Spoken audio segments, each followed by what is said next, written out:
Sounds good. Wow. Welcome everyone to our program this evening, sponsored by Greater Kane County Wild Ones. Our presentation, this is a hybrid presentation because we're oh so high tech. So bear with us if we have any little glitches here.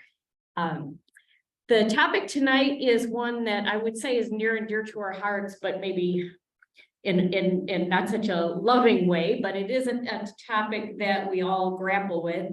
And if you're new to native plant gardening, you're going to learn about invasive plants, invasive species. My name is Valerie Blaine. I'm a naturalist, retired from the Kane County Forest Preserve District. And I'm going to pass the mic over to our other two presenters this evening. My name is Corey Pagalka. I'm what I call a woodcomber. I'm kind of a working naturalist, restoration, gardener, everything. But it's all about keeping a healthy ecosystem. That's what I work with. My name is Susan Bone. I worked professionally as the natural resource companies. We did a lot of invasive species control, and a lot of the plants that you're going to be seeing tonight are plants that I have personally spent many an hour battling. So I got a lot of history with some of these. So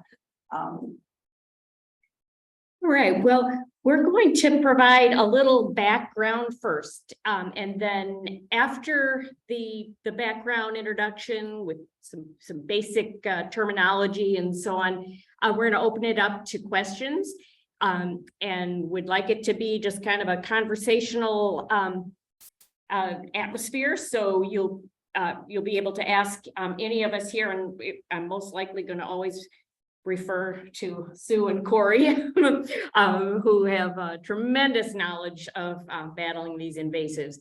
But we'll get started here with a little PowerPoint, and we can always go back to some slides. If you want to see the pictures again, just let us know. I'm going to let Corey kind of narrate here. So here you go, Corey. Just a second, I'm going to admit somebody here. Okay, this is about invasive plants. This is not one we see around here. This is actually what's coming our way. But that is kudzu. So first things first, what's a native plant and what's an invasive plant species? A native plant is a plant that has co-evolved with other species over thousands of years in a particular region or ecosystem. And just note the word native should always be used with the geographical qualifier. Only plants found in this country before European settlement are considered to be native to the United States. And there's three of our favorite examples right up there. Invasive species. Now, this is one good thing that Clinton did in 1999. Presidential executive order. The species that is not native or alien to the ecosystem under consideration, and two, whose introduction causes or is likely to cause economic or environmental harm or harm to humans. And here are three of those examples, and some of these which you guys probably already know. As a matter of fact, just real quick, Canada thistle is the first plant we ever made an invasive law about, which came about in 1739 in Vermont. Yes, Mary Alice. Canada thistle. That doesn't mean it's from Canada, does it? No, from Europe. Thank you. You're welcome. So Good question. maybe for the Zoom people, if you didn't hear, the question was, is Canada thistle from Canada? And in fact, it's not. It was just named that for some reason. So we have other plants that are named weird, like mountain mint, which is a prairie plant, but just the quirks of naming things. And the forks by them mean they are edible. So that's probably one of the reasons why they're here. And why are they here? And how did they get here? Well, that's simple. They were brought over here mostly for ethnobotanical reasons. Edible, medicinal, spiritual. And, so Corey, what do you mean by spiritual? Some of the people that came here believe that they could be protected by certain plants. One of them is mugwort. Roman soldiers were known to carry this in their shoes when they traveled to fight to protect them from wild animals and thieves. And a lot of people still believe that. It's also used as dream weed for people who want to expand their horizons or feel they got ESP or witchcraft and it gives their dreams better divination. So that's what I mean by that. Okay, and there you can see mugwort. And then the common plantain, which the Indians used to call white man's footprint, because wherever the white man was, that showed up. And it is an edible and it has medicinal properties. And then on the other end, you see foxglove, which has digitoxin in it. It's glycoside and it's good for AFib, ailments of the heart. So a doctor actually had that shipped over. Now you don't see these all over the woods. It'd be nice if you did, but you don't. But it is one of the reasons why these plants are here. Okay, also, the other plants were brought over here, obviously, for landscaping and gardening, and were accidentally brought in, which was a case of Canada. I think it came over in some seed or a ship ballast water. All right, Corey, I'm gonna for a sec. Landscaping, one of the prime examples of a plant that was brought here for landscaping, which we really regret, is buckthorn. It makes a wonderful hedge. And it does a great job being a hedge, but it doesn't stay put. Multiflora rose was brought over for not so much for landscaping, but was brought over to the United States to create a natural fence for farmers, and farmers were actually told to plant it, and that went awry also. And then as far as how they got around, teasel is a plant that many of us love to dislike. Teasel would get caught in the feed bags of hoofstock, and as they traveled from the eastern United States all the way across to the west, the little teasel seeds were in those feed bags, and they just marched right along with the settlers. So every plant has a story. Every plant has a unique story for how it got here and how it got around.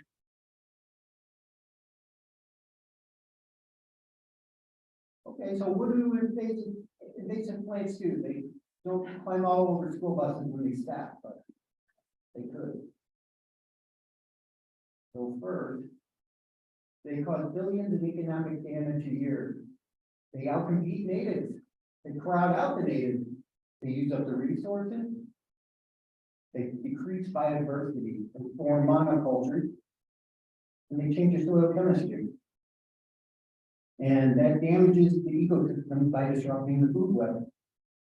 That's what we run into big problems. And may cause local extinction of native plants. Obviously, in that picture, there's a monoculture, but you can see there used to be trees underneath all that. But you peel all that off and everything's dead. So why are invasives so successful here? Well, there's no enemies, no diseases. They thrive in disturbed soil. Some have aggressive root systems, rapid growth rate, unable to outgrow local, produce many seeds, leave out sooner and stay out longer. Little foraging by indigenous insects and herbivores, except for the fruit, as you can see in the picture. Robins, cedar waxwings, love honeysuckle berry. Corey, can I ask a question here? There's a plant that some of you may know it intimately, and we showed a picture of it earlier on, but garlic mustard. And as an example of one of the points that Corey has up here, that they produce many seeds. Garlic mustard produces a prodigious amount of seeds.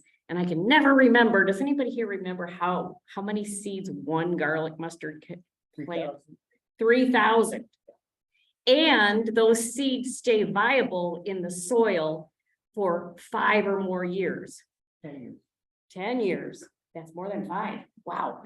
Yes. So these are just some reasons that these invasive species are invasive. This is how they are successful at being invasive species. Hang on just a second. They're seeing only you now and not the slides. Oh, So that's good.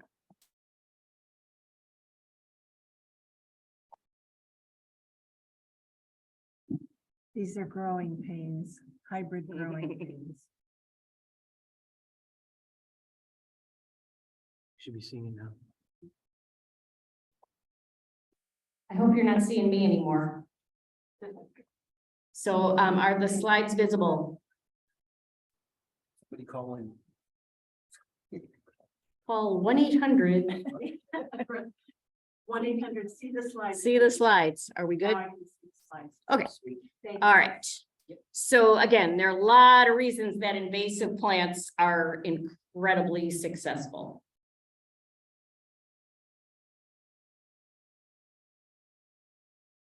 And some are equipped with allelopathic superpowers or allelopathic.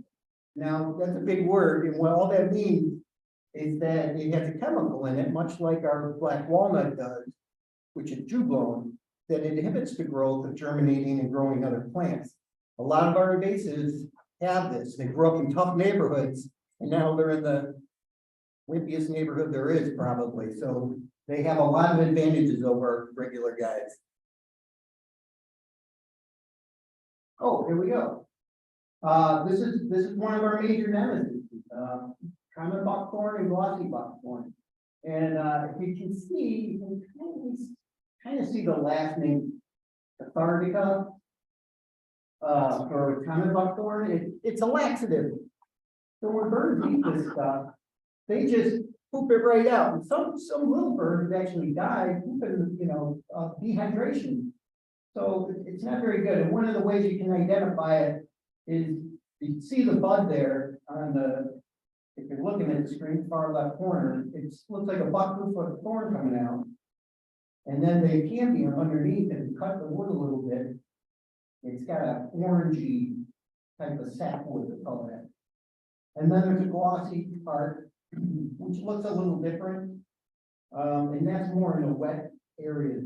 And their leaves aren't as alternate as the common buckthorn, but still it's an invasive species.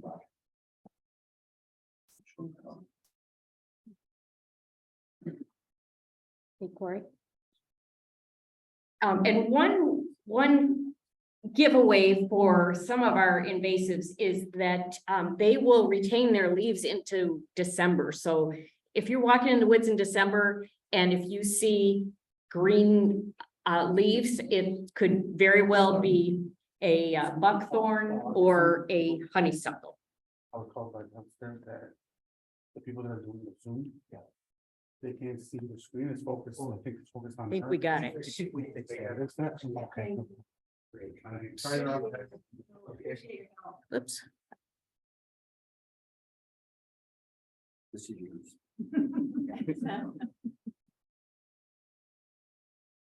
Okay, clearly this is the Norway maple. This was brought over here in 1756 from Europe and Asia as a shade tree. And it's kind of taken over the spots of some of our high quality trees that we would rather have around. So that's why that's up here. And you can see the seeds are distinct from, like, let's say, sugar maple. And this is a tree of heaven. This was brought over here from 1700 from China, is a shade tree.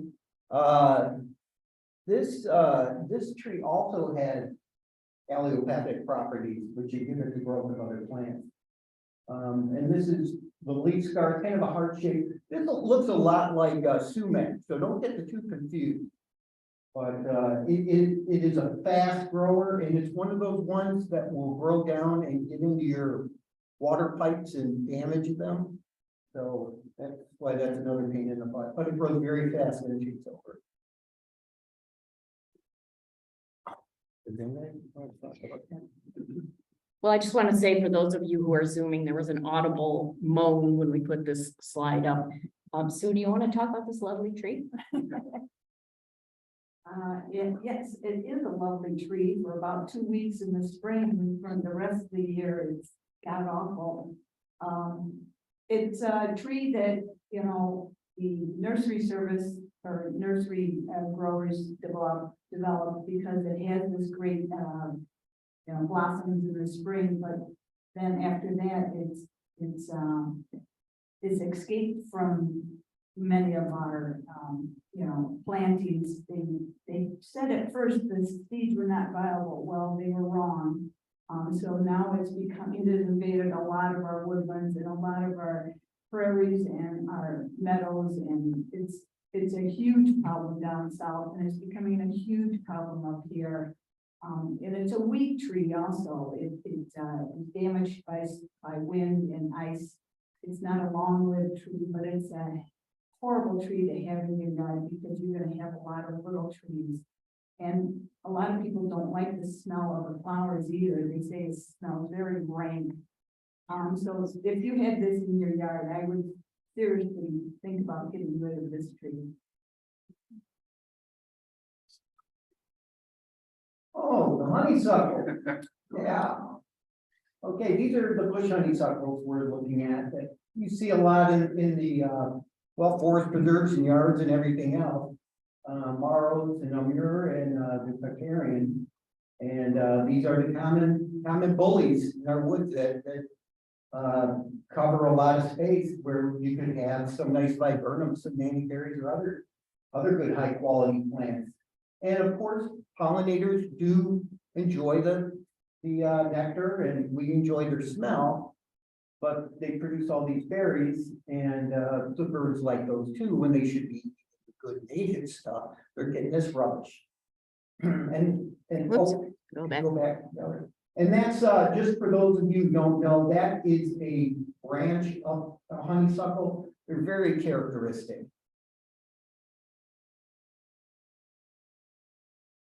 This is my favorite invasive. The autumn olive. This is like the Russian olive. It's got these little sparkle berries in it, which are delicious. I can these things, you know, but they are highly invasive. This was brought over in the 1800s, and then the soil service, conservation service, started using them in 1950 for erosion control. And when they did that, they just flourished and took over. That doesn't get really big, and it's kind of a cross between a tree and a shrub. But I saw a spot in one of the forest preserves that they just let grow for 1 year, and this stuff took over.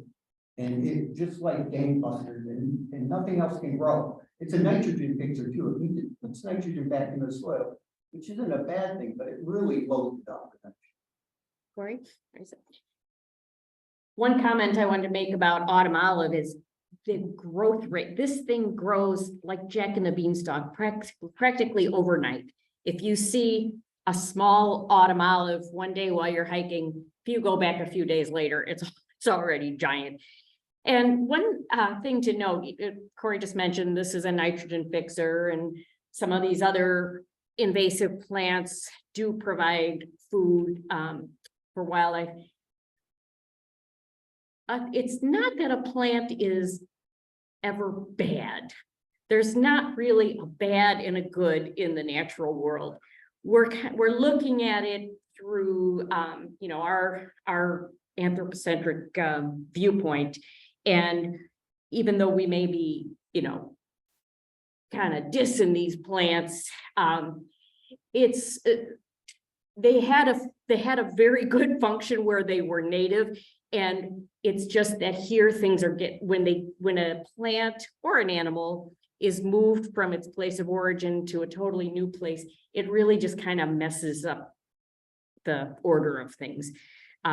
So, yep, there are purposes some of these plants could be put to, but we really are trying to enhance the native plants and the native biodiversity in this whole scheme of fighting invasives.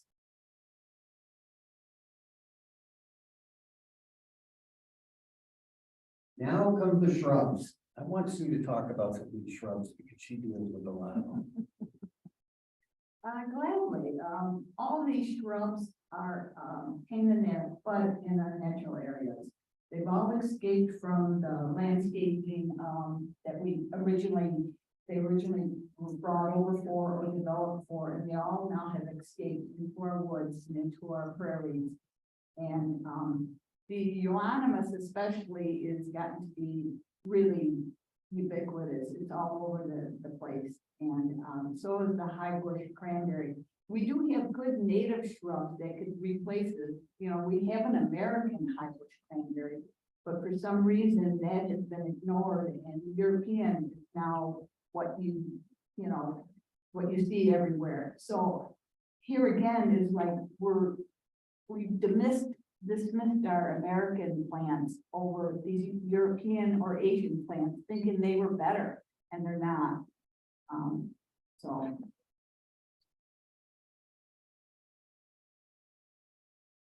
And here's another example of two really crazy invasives, the multiflora rose, which is kind of a shrub vine. And I posted the one picture of the leaf on there. That is one leaf with leaflets coming off of it. It's got a spiked stipule. That stipule, the end of it, where it connects to the stem. How to tell that it's multiflora rose, without wondering. Multiflora rose was brought over 1700 from Asia, and it was used in the 1930s for erosion control. The bad thing is, it produces one plant produces 500,000 to 1 million seeds per plant. And I'm not sure how long. Oh, it stays in the soil for 20 years. So if you have a couple of these on your property and you pull them out, you're gonna be doing it for a while. Because I'm sure you have plenty of seeds if the birds didn't eat them. Now, the spindle tree, we have, as you can see, I wrote on my hand there, native wahoo, compared to spindle tree. A lot of people get them confused. Spindle tree was brought over, it's another euonymus, just like the one Sue just talked about. Like winter creeper, which we'll get to. And it's just one of the ones that likes wet areas. It keeps over, and it looks beautiful, so I can see why people wanted it. But we need to promote the native wahoo to keep this Big Young would call it a win out of our natural areas. Now the vines. Okay, winter creeper, we were just talking about that. The other euonymus, a lot of people have it for ground cover, but it takes over a lot more than just the area you had it designated for. And then there's periwinkle, the same kind of thing. Yeah, we got vine combinations here. This is one of the things we're going to talk about in a few slides here, all these vines. Now, on the vine, the picture on the right, you see, There should you be, should see 3 different vines there.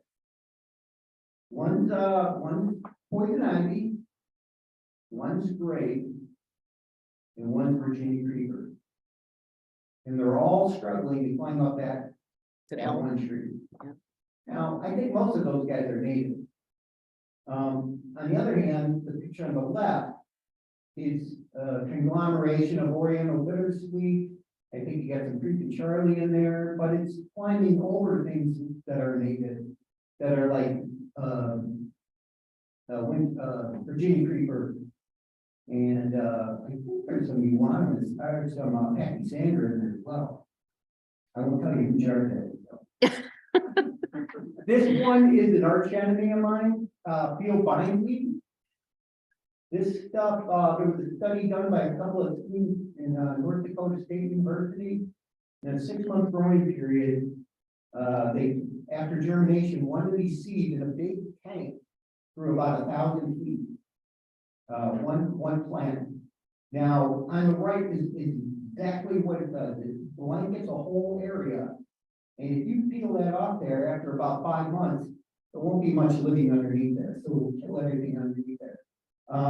The irony here is, this came from Asia. Is you got the Japanese beetles eating it there, so it's probably like home cooking for those. If we could just get them to eat their own food and leave ours alone, we might solve this problem. And then, English ivy, it's a classic. What can I say, but it does take over. Unfortunately, these poor hostages, hostas are being consumed by it. And it's very difficult to get out once you get it in. So if you want to replace it with something, you can, but it's very difficult. It almost seems like it compacts the soil. I'm not really sure. And I'll let Sue talk about the other one, because I think that's one of your favorites right now. Bittersweet nightshade, yeah, that is another vine that seems to be all over, and it's a lot, you see it a lot in people's yards, and it's not a good one to have in your yard, because the berries are, well, like it says, it's, nightshade is poisonous, so, I remember as a kid, we used to dare each other to, you know, luckily, none of us were that stupid or brave, so, but I mean, you see it all over in everybody's yard, and it's a vine that it creeps everywhere. So it is and the birds can eat the berries just fine, and, you know, they're unaffected, but we aren't. So, that is one that, has taken over some, you see it in wetlands too, and it takes over wetlands, so it's one we'd like to see eradicated. It stinks too. Yes, literally. Oriental bittersweet. This is a biggie. As you can see how big it gets, the lower left picture is my foot next to one of the vines I cut. It's very aggressive. It came over here from Asia, hence Oriental bittersweet. And it strangles trees. As you can see above my foot picture is the girdling of a tree, and it will eventually kill that tree, but it'll climb to the top. If you look at the middle picture on the bottom, all those trees were covered in Oriental bittersweet. This was the winter time after the county went through with a bush hog and whacked it all down, but a lot of those tree tops are busted off because it makes them top heavy, and we did a day like today or yesterday, and they just come snapping down, and then you have a big impassable mess, even for deer and wildlife. They can't get through there. And then, as you can see, there's red-winged blackbird up there, and it's climbing on a sycamore tree, and they'll eat it. They don't care. In that picture, on the far end on the top, is one of our local forest preserves covered in Oriental bittersweet. And below that is a close-up picture of the berries on the vine itself. And the berries come from where the leaf axils are. Contrary to our regular native bittersweet, there is an American bittersweet that has drupals, more like drupals at the end of the vine, not all along the vine. One of the bad things about this is it's crossbreeding with our American bittersweet, and soon we may no longer have American bittersweet anymore. So that's how they can make our guys extinct. Grasses. I'm gonna turn this over to Steve. Well, there's a number of landscape grasses that people have in their yard, the maidenhair grass and the zebra grass, you know, again, it's people like stuff that is unique and different, and so they plant this stuff. Unfortunately, it escapes from their backyard into our natural areas. And the grass down in the corner, the silk grass, is now becoming a real problem. And it's a kind of innocuous looking grass. I mean, it doesn't get very big, should I say, but it can literally take over, make a monoculture, silk grass. It is becoming a problem in McHenry County for sure, and it has in Kane County. The reed canary grass, you probably don't have that in your yards, but it is a huge problem in our wetlands, in a lot of our forest reserves and city parks and stuff with wetland grass and, yeah, you see it all over the place. Hold on, Mallory, can you go back? Mhm. So the still grass, you can tell by it's kind of a lime color. So if you think you might have it or you've seen it, it's kind of a lime color, but it's got that silver streak going right down the middle. Now, the funny thing that we found out about this, and this doesn't happen very often, is there's two butterflies that this has become the host plant for. And one of the butterflies is endangered. Fortunately, they're not in this state. So it just so you know that some of these invasives, although they might be invasive, it's not gonna stop a native from bonding with it. And I think we were talking about that a little bit before these folks connected. The fourth, herbaceous flowering plants that are not grafted. There we go. I know, Dane's Rocket, everybody kind of likes it. And, you know, it's the top left one. That's kind of a winter picture of it. It stays green all year round. I mean, if you see something all year round that's green, it's probably amazing. And there's a flower, I know it looks like phlox, but it's not. Sadly, the deer will eat the phlox before they'll eat the Dane's Rocket. And Japanese knotweed is a big one we're having a lot of trouble with. It's very, very, very hard to control. And I deal with this on a property and I have to use a variety of techniques just to hold it back. It can shoot rhizomes 50 feet under the ground and pop up somewhere else. Then Lily of the Valley, that was, you put that one down, you want to talk about that? Lily of the Valley is in a lot of people's yards because people like the flower and they like the smell, and that's a plant that everybody has shared, you know, your grandmother gave you some, or your next door neighbor, maybe it's crept over from their yard and you like it. The only problem is it doesn't stop creeping. It creeps out of your yard and, you know, and the berries too, it produces a little red berry and those will, you know, translocate to other areas where you don't want it. And some people have Lily of the Valley that has literally taken over their yard and, you know, there's nothing else there but Lily of the Valley.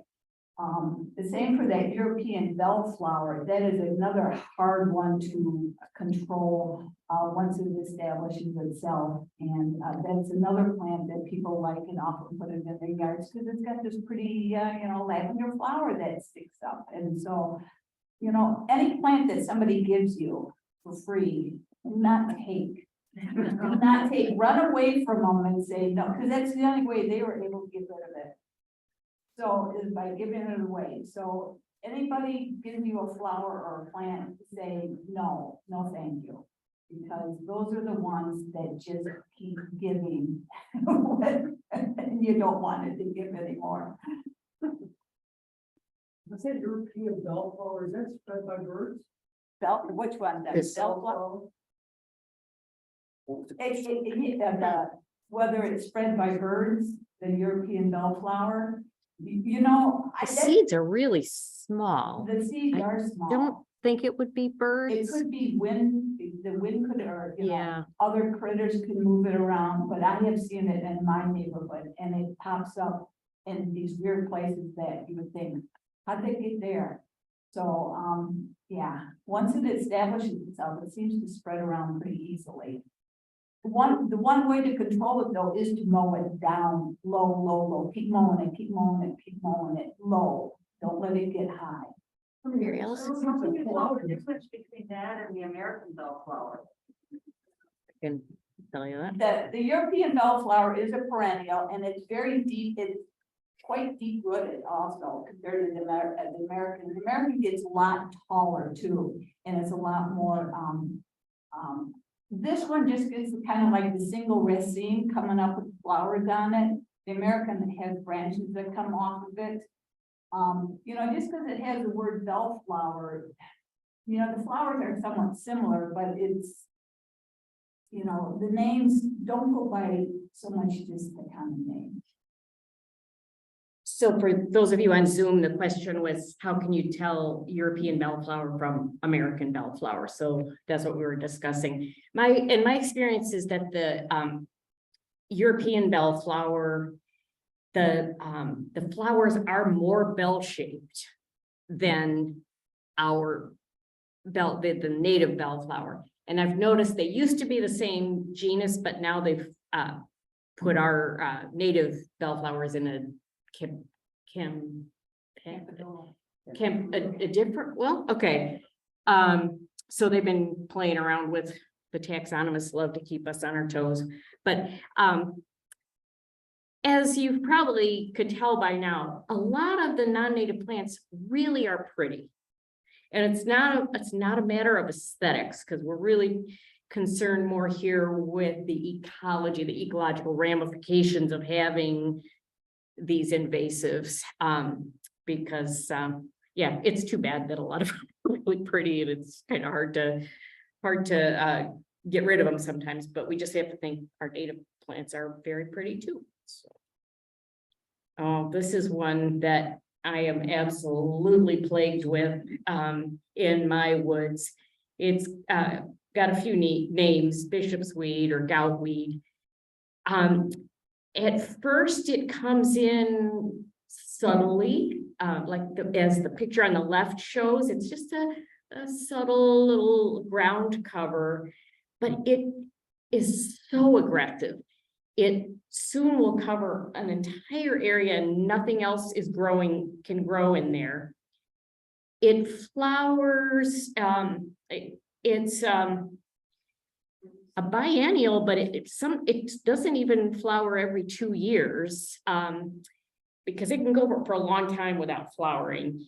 Well, we'll get to methods to deal with them later, but it's almost impossible to get rid of it unless it's in the flower stage.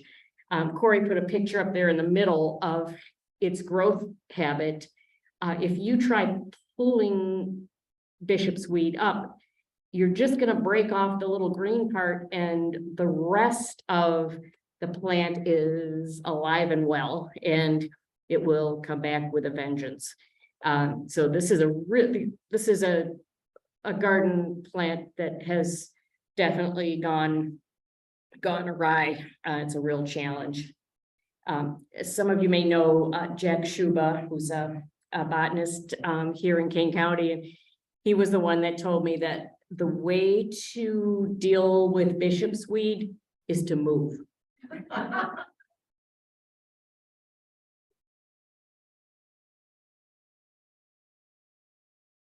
Okay, some more to watch for. Some of these look already familiar with you. Birchwood trefoil. This is part of the pea family, just like the one next to it, crown vetch, which has a tendency to really take over spaces. This was also brought over here for weed erosion control and livestock fodder, comes for the livestock. And mock strawberry, I mean, geez, that stuff is everywhere. How you can tell mock strawberry from regular strawberry is it's got a yellow flower and the berries face up. And it's very, very aggressive. It gets into everything. And Creek and Charlie, the same kind of thing, but it's one of those things. Creek and Charlie, well, Valerie took that picture and it's a very beautiful picture. You really look at the flower, it's pretty. And it's one of those things where we choose our fights wisely. Would I rather be taking down Oriental bittersweet or messing around with Creek and Charlie? And Creek and Charlie is literally everywhere. I can go stand on the banks of the Mississippi River and look down at Creek and Charlie. I mean, it's like somebody's always following me. It's Creek and Charlie. Did you want to say anything? Okay. And this is Valerie's yard, I believe, right? Valerie, do you want to say why it's called carpet bugle? Well, bugle-shaped flowers, and it's a carpet on your lawn. And this Ajuga, I've always just called it ajuga. It is another lovely plant that flowers in the spring, right along with the spring beauties and stuff, but very, very aggressive. And I didn't mind so much that it stayed in my lawn area because it's just a ground cover and it's soft when you walk barefoot, but it's going into the woods. It's just like this juggernaut going into the woods. I have noticed that bumblebees have been visiting this, which you might think, oh, good, you know, we want to encourage bumblebees and so on. But it's always more complicated than that because you don't know, are those bumblebees successfully getting pollen from the ajuga at the expense of not going to, say, Dutchman's breeches or one of our natives? Entomologists are finding it's just because a native bee is visiting a plant doesn't mean that it's successfully pollinating and successfully feeding. So one of those many things that we don't know. So always better to stick with natives. And then we don't have to worry about that. Are all ajugas invasive? Sue, you said no? No, not all of them. No. So the question for the Zoomers here is, are all ajugas non-native? Sue? Oh, native? Is that what the question, or invasive? Or invasive? Okay, sorry. Well, there's a difference between non-native. Yeah, and sorry. invasive, yeah, and they're not all invasive though. Some of them are more well-behaved than others. So, But none of them are native. no, I'm not I sure. don't think about that. so. I don't think so, no. Yeah. At least not in our area. Now we have the X factor, climate change. Okay, so there's been a rise in carbon dioxide. I don't know if anybody has noticed. Back in December of 2011, that was 391.63, and now it's 419.47. This is the highest in 4 million years. Man has never been on the earth when carbon dioxide levels have been this high. Plants get unlimited food for growing. We saw all those vine mats growing together. I did some work for the Chicago Botanic Garden a few years ago, and I asked my boss, why are the vines growing so crazy? And they said they believe it's because of all the excess carbon dioxide in the atmosphere. We have longer periods of warmer weather due to this added carbon dioxide. Mild winters, many invasive organisms that used to die back in the cold can now survive. And this work on this kind of invasive plants creates a changing environment for the entry of new invasive species moving up from the south, like hogweed, kudzu, armadillos. And the armadillos are getting closer up here, and they're going to displace God knows what, the possums or something. Where the possums going to go? But the point is this carbon dioxide level, if you go to the NOAA carbon dioxide and look at the levels, you can actually, the Nature Conservancy has a carbon dioxide. You type your birth date in, and it'll tell you how much the carbon dioxide level went up since you were born. And then it'll take all the years since you've been born before you were born and show you how much it went up. So mine has gone up 100 parts per million, but the 58 years before I was born, it only went up like 28 parts per million. So it's a rising at alarming rate, and our plants are taking notice because we see a change. So that lies, that's where lies the question. What are we really fighting a monstrous battle here with these invasives? And what happens if we don't do anything? So we got a plan. Do some recon. You identify invasive plants in your yard and area. That means your neighbors, see what your neighbors got in their yard, because everybody should have ended up in your yard. Do some research, find out what's the best strategy. Then remove. Pull your sleeves up, put on some protective personal equipment, protective gear. Pull, burn. There's little burners you can get to burn out little weeds. You don't need a big weed dragon like I got. Cut, smother, poison, herbicide, vinegar, know what you're doing, but bring in a goat. I need to mix it up a little bit. Don't always do the same thing to get the plant used to that. There you go. Look how happy they look. Handle fertilize your yawn, aerate your soil. And replace with natives, because if you take something out, if you don't put something in right away, nature will make a choice for you, and chances are it's not gonna be. It's okay, let's. Reduce spreading by cleaning your clothes, your ears, your tools, hats, before you go to the next step.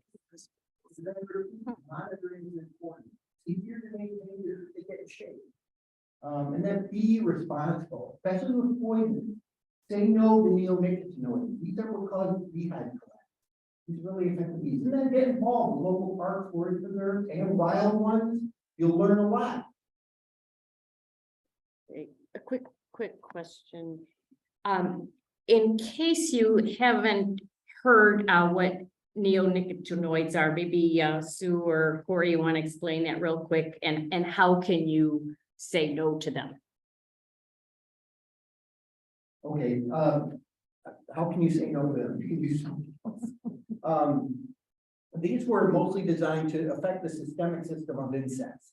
So let's say you're having Japanese beetles eating your roses and you spray, and then the next slide will show a picture of an example of what these chemicals do, and they're derived from nicotine. They affect the nervous system of the insect. But when our bees get it, it shuts down the things that protect them in their guts, and it confuses them, and it causes hive collapse. So there's other products out there that you can use, neem oil or something more healthier for your plants to keep the insects away if you have a problem. I have a question. Yes. How do people get neonicotinoids? Could you What repeat is the the question? source? What is the source of neonicotinoids? Okay, people are asking, the question is, how are people getting neonicotinoids? Where does it come from? A chemical, it's a chemical, it's put in herbicide, pesticides. Doesn't it come from some, It comes from nicotine. It's derived from nicotine, the same. what I mean is, where from the plants we buy? Is it electronic plants we buy? Yeah, so there's a lot of nurseries out there that when you get seedlings in, so people ask, how do you get this in your yard any other way? If you buy plants from a nursery, make sure it says not treated with neonicotinoids on the plant. And I hear some of them are still putting that on there, even though they are treated with neonicotinoids, neonics, we'll just say that, okay? So yeah, make sure that they're not treated, because if they are, they will affect the bees that come to the. So yeah, I'm just gonna belabor this point a little, and so Mary Alice asked the real crux of the question is, well, how do we get these nasty chemicals to begin with? And so, yes, they're in nursery plants, and this is where you have to educate yourself just a little bit and read labels and things. If you go to a big box store, to their nursery section, which they'll be burgeoning with plants very soon here. Sometimes you have to ask, and I guarantee very few of the people who are working there are going to have a clue what you're talking about. So you might have to go online and do a little behind the scenes to be sure that the plant material you're buying has not been treated with neonics. So.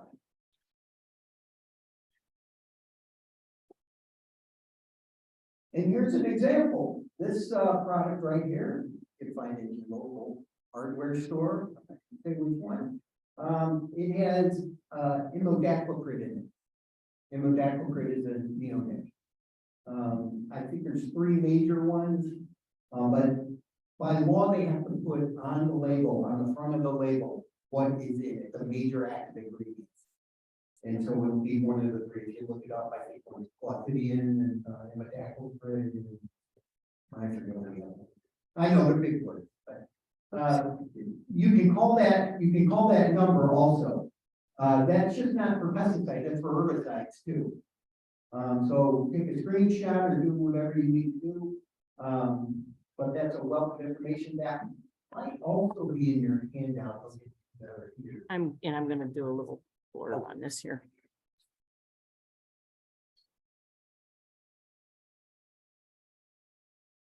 Okay. So I believe our last slide here, includes a whole lot of, sources of information on invasive plants. And we have, for those of you who are here in this room tonight, there are little cards that look like this at the back of the room. And I'm told, they have a QR code on them. I'm told that if you have that groovy QR thing on your phone, you can, scan this and then this list of sources will come up. And the people at home got theirs today. Oh, and so for you folks, at home, you received one of these QR codes as well. So just scan that. They got a link to the Oh, document. Oh, I'm sorry, you got a link to the document with all the sources, so you can just click on what you'd like to look up. So there really are a lot of, there's just tons of information out there. And if you get lost because there's so much, I'm sure you could call anyone at Wild Ones to help direct you to the info that you need. So with that, I think we'll open it up to any questions that you might have. Jean. I'm wondering what your opinions are about no mow May. Okay, the question was, what are our opinions about no mow May? My opinion is, I have not heard of it, so I don't have an opinion yet. In a band called No More May. And Corey said he was in a garage band called No Mow May. So I'm not sure, but Sue?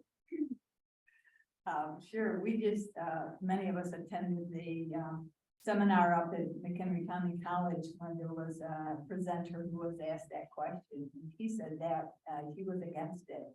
And that was that Heather Holm who wrote the book on wasp and the bees and stuff. Because she did not find it, she thought this was something that started over in Europe, especially Great Britain. And then it got transported over here and everybody thought, oh, that's a great idea. It's totally different two ecosystems here. And it was not something that she endorsed for our pollinators here in the States. So. Okay, good question. Anybody else? Yes. I successfully got rid of a lot of garlic mustard in my yard by mowing it immediately after it started flowering, before it created seeds. So I think mowing can be very helpful in time. Okay, so the comment was that there's a success story with mowing garlic mustard before it can go to seed. So like immediately after it's flowering. And yes, that would work very well. The problem some of us face is that it's in amongst lots of other good things. So I go back to the hand pulling. It's good exercise and it's sort of therapeutic sometimes. But if you had just a monoculture of garlic mustard, then that would be easy to weed whip or mow, you know. Yes. I asked for some help with recommendations on a product. We have just cleared a shared border with the neighbor that they had said, okay, go ahead. They wanted their privacy in the screen, but we respected keeping part of it intact. But on our side, once we did the clearing this autumn, we found that there was a lot of mulberry, which it had gotten such a hold on the ground. It was too hard to really dig it up. So we cut it level with the ground, but now we have all these, finger or almost wrist thick branches. So looking to see what we can find. Okay, so the first part of the question for those of you on Zoom, the challenge is with mulberry that's popped up after you've cleared on the border of your neighbors. Yes. Okay, that's part one. And pokeweed, a native plant, is the second part of the question. So what to do about mulberry, which we're gonna assume is the non-native mulberry, and pokeweed, which is native.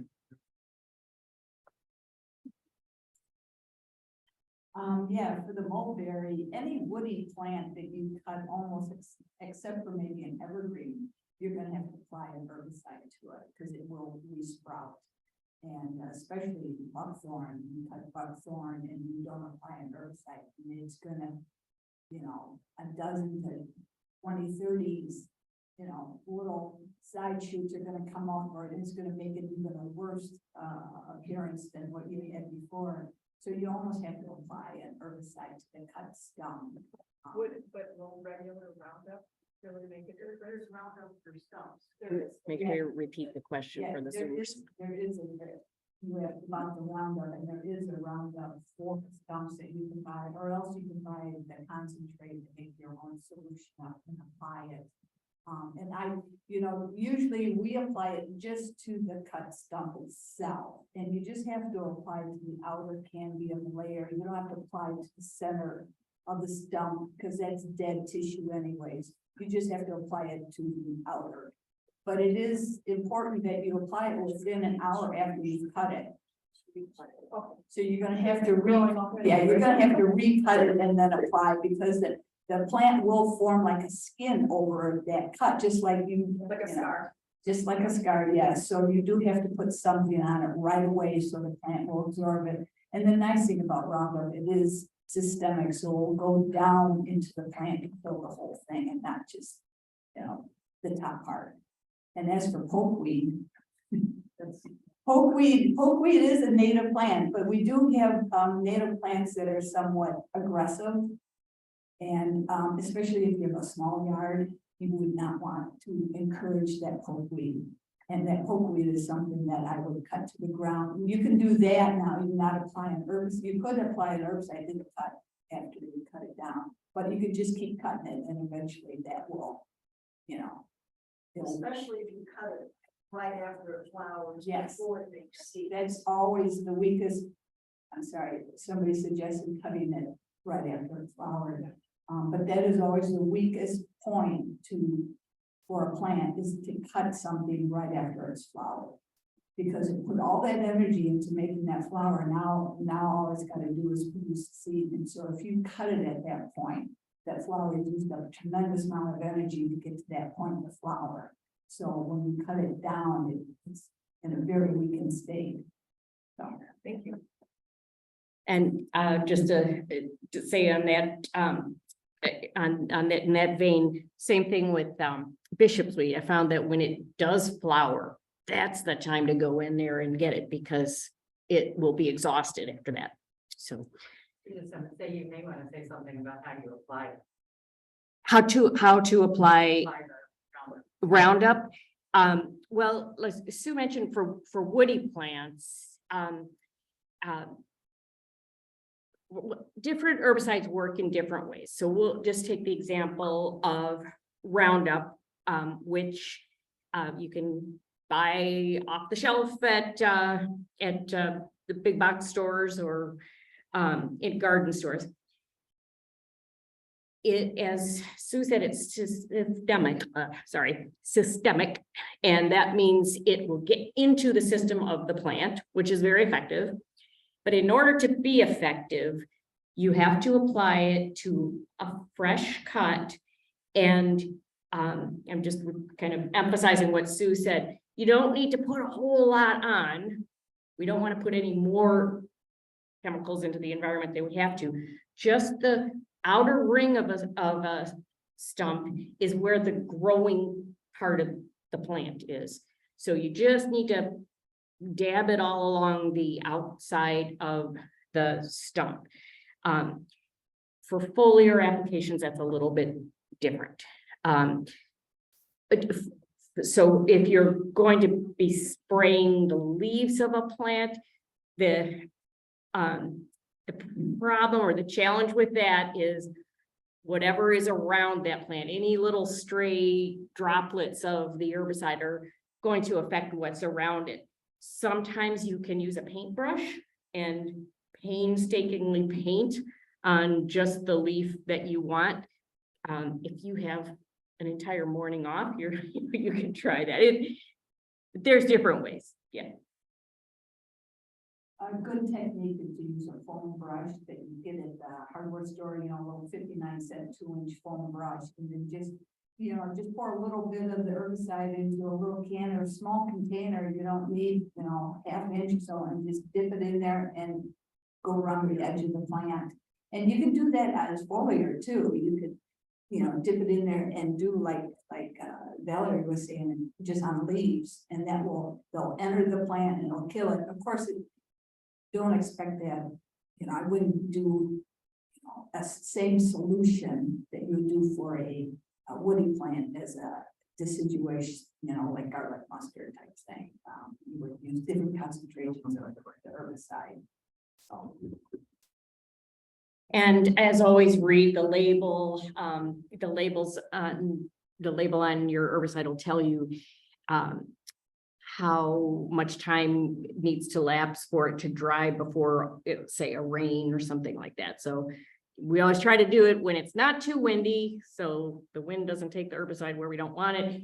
And also when it's not going to rain anytime real soon. So, all right, there was a question in the back. Somebody had a question? All right, anybody else? Yes, Jean. Yeah, I'm wondering your thoughts on how long, if you've removed allelopathic entities, how long do you need to wait to put fresh plants? Very good question. So allelopathy again is the chemical warfare that plants have evolved with, and lots of plants actually have some degree of allelopathy. So certain plants, classic example is black walnut. It exudes a chemical to keep other plants from growing too near it. It's just a survival strategy. And some, as Corey mentioned, we're finding that with some invasive plants, they even leaving fallen branches on the forest floor, they are leaching a chemical that's harmful. So I'm going to turn this over. I think it would depend species by species how long you'd have to wait before being able to use that soil. You know, one of the neat things about the ecosystem is there's constantly things, there's a whole food web underground. So when a lot of these chemicals go into the ground that inhibit the growth, we have things there already in place to break it down.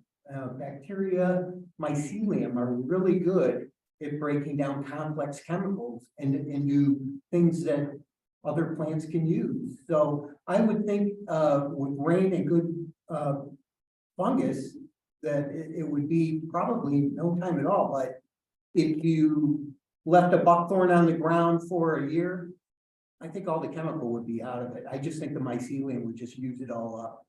I mean, we use mycelium in mushrooms for clearing up oil spills. I mean, just the power of the breakdown process that they possess. So I think in the forest, I think it just would go back to its native chemicals. So you want to say anything about that? Mary Alice, yeah. Well, it's not a question, but I just want to stress how effective smothering can be. Yes. I call myself the mother of smothering, and I got rid of the daylilies, stands of daylilies, stands of lily of the valley, and even Shoe Creek and Charlie in places I don't want those plants, cardboard with wood chips. So the comment is from our master smotherer, Mary Alice Masonic, who's quite the cheerleader for using cardboard and black plastic and wood chips to smother the plants that you don't want. And how long, Mary Alice, do you smother them? Like for a whole season or like? Close, yeah. Okay. Like, daylilies will want lily in the valley, but I'll just give two individuals, pull them and they're done. So daylilies, lily of the valley, those plants are monocots, and they reproduce by bulbs, and those are notoriously hard to get rid of. But Mary Alice says she has success by smothering them, so that's a good tip. In the back? Yes. I just wanted to make a comment about the walnut and the general. I have walnuts on my city lot, that's the only tree we have, and natives grow fine. I've not had trouble with any native plants growing. I have had trouble with vegetables. I've Yes. had Tomatoes, you know, so. So the comment is about black walnut trees, and the compound that they produce is juglone, and that's the allelopathic chemical there. And the comment was that there've been no problems with native plants growing under the walnuts, only vegetables. And that's what I've heard too. I mean, I've got walnuts in my woods, and other things are, except for hazelnut. I found hazelnut does not like to grow near a black walnut. And as soon as I took a black walnut out, this poor little hazelnut, which I'd been trying to nurse along for 10 years, it suddenly just flourished. So apparently that's one native species that doesn't play well with black walnut. So, but we know, like, people who had tried to grow tomatoes and vegetables and stuff near the root zone of black walnuts, it just doesn't work. Good point. Anything else? So is everybody ready to pull garlic mustard pretty soon? It's almost time. Okay, one more question. Yes. Garlic mustard, some people say pull it, some people say, don't pull it because you just disturbed the seeds in the soil. So somebody was saying they mow it. I don't have enough that I need to mow, but I just go and I cut it at ground level, and it takes me like 10 minutes to go around and cut everything. And, then I'm not disturbing the seed bank in the soil. Good. So the comment was about different strategies for garlic mustard. And it does depend on how much you have and what other things might be growing in amongst it and so on. So yeah, you can snip it if you have a garden where that's feasible to go around and just, snip it off right as it flowers. Or you can weed whip it if you've got a huge expanse of it, mow it. That is if you don't have other things flowering that you want flowering at that time. And there are areas where I pull it, and I know there's that debate that you're disturbing the soil. Are you just then exposing all those dormant garlic mustard seeds? What do you guys think about the pulling thing? I'm a puller. Just to, Compulsive puller. Yeah, because if I take it out, I know that it gives a chance for something native to come. But once again, the garlic mustard has allelopathic properties too. So I want to remove it. I want to get it out. The seed bank will just have to see what's in there. Maybe there's something native in there that's not coming up that will if I remove that garlic mustard. So that's the way I look at it. Sue? I'm with your support group. I'm a puller also. But there is other, there's lots of strategies for a lot of these weeds. You just don't have to rely upon one, try pulling it, see if, how much time and energy you got or how much is there. Cutting it works, there's the smothering works, there's, it's what's gonna work for you. So you gotta find, and a lot of it is like where it's at. Is it mixed in with a lot of Solomon seal and ginger and, columbine, or is it just all by itself, and so that's going to determine how you're going to attack some of this. So yeah, there's lots of tools there. You just have to figure out, and burning works too, getting a torch and burning some of these weeds, that works also. So, Yeah, and it is fun, and you get to, you get tired, so, and that's, you have to experiment also with on some of these, plants too, is what works the best for you. Because everybody's conditions are a little different too. So you do have to experiment a little and just don't go, run screaming, quickly, just keep trying things.